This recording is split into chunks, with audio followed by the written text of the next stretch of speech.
Hello and नमस्कार। मैं doctor कंचन Singh Bharat homeopathy में आप सभी का स्वागत करती हूं और आशा करती हूं कि आप सभी अच्छे और स्वस्थ होंगे। आज के इस वीडियो में मैं आप सभी से बात करने वाली हूं दाल के बारे में कि किडनी फेलियर का पेशेंट कौन कौन सी दाल है जिनका वो आसानी से सेवन कर सकते हैं। तो चलिए वीडियो को स्टार्ट करते हैं। किडनी का काम है हमारे ब्लड को फिल्टर करना, हमारे बीपी को रेगुलेट करना।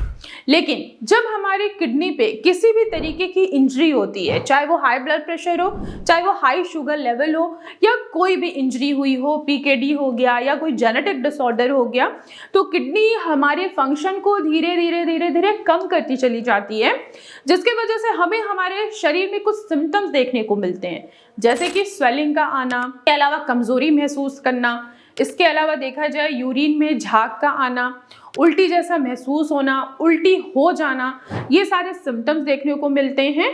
तो आखिर इन चीज़ों को कैसे कम किया जा सकता है? ऐसी कौन सी दाल है जो किडनी फेलियर का पेशेंट ले सकता है? दाल में क्या होता है? प्रोटीन होता है। जब कोई किडनी फेलियर का पेशेंट हो जाता है तो वो अपनी डाइट से दालों को बंद कर देता है, प्रोटीन लेना देखा जाए बिल्कुल बंद कर देता है। डॉक्टर ने बोला है कि आपको प्रोटीन कम मात्रा में लेना है, जिससे एटलीस्ट आपकी किडनी की फंक्शन इंप्रूव रहे, उन पे ओवरलोड ना हो।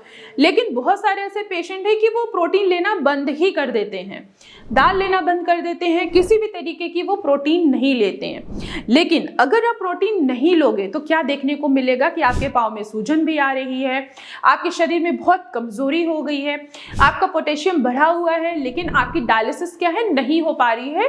क्यों? क्योंकि वीकनेस इतनी ज्यादा है पेशेंट को कि पेशेंट जो है वो चल के भी 2 कदम अपने घर तक, अपने रूम तक, अपने बेड तक नहीं जा पा रहा है। तो ऐसे कंडीशन में आपको प्रोटीन लेना बहुत ज़रूरी है, क्योंकि जो हमारा शरीर है वो प्रोटीन का ही बना हुआ है, प्रोटीन की नीड है।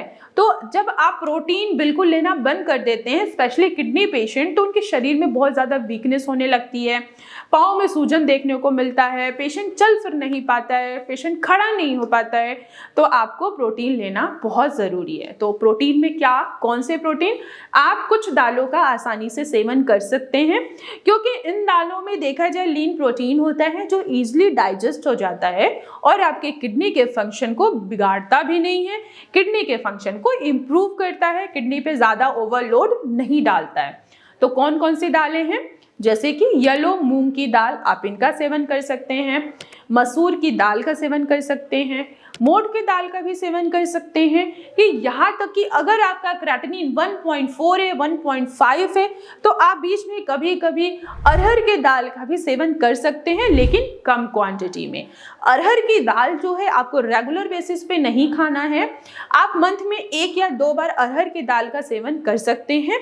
3 दाल जो मैंने अभी आपको बताया है, मूंग की दाल, ये इजिली डाइजेस्ट हो जाता है, इसमें लीन प्रोटीन होता है। आपने देखा होगा कि किसी को भी अगर लूज मोशन हो रहा है, टाइफाइड फीवर हुआ है, मलेरिया हुआ है या जॉन्डिस ही क्यों ना हुआ हो, तो डॉक्टर उनको मूंग की दाल की खिचड़ी सजेस्ट करते हैं। क्यों? क्योंकि मूंग की जो दाल है इनमें प्रोटीन होता है, लीन प्रोटीन होता है, ये इजिली डाइजेस्ट हो जाता है और जितना अमाउंट हमारे शरीर को प्रोटीन चाहिए उतना वो फुलफिल करता है। तो आप मूंग की दाल का सेवन कर सकते हैं और साथ ही साथ मसूर की दाल का सेवन कर सकते हैं, क्योंकि मसूर के दाल में देखा जाए तो ये आयरन बढ़ाने की प्रॉपर्टी होती है और किडनी पेशेंट जितने भी हैं उनमें खून की कमी होती है। तो खून की कमी दाल खाने से पूरा तो नहीं होगा, लेकिन हाँ, दाल आपको थोड़ा सा सपोर्ट करेगा आपकी किडनी के फंक्शन को इम्प्रूव करने के लिए, जिससे किडनी जब आपके फंक्शन को इम्प्रूव करेगा तो वो क्या करेगा, इरिथ्रोपोइटिन जो हार्मोन है उसको वो इम्प्रूव करेगा, जिससे आपका खून बनना स्टार्ट हो जाएगा। तीसरा जो दाल है वो है मोठ की दाल। आप मोठ की दाल का भी सेवन करके अपनी किडनी के फंक्शन को इम्प्रूव कर सकते हैं।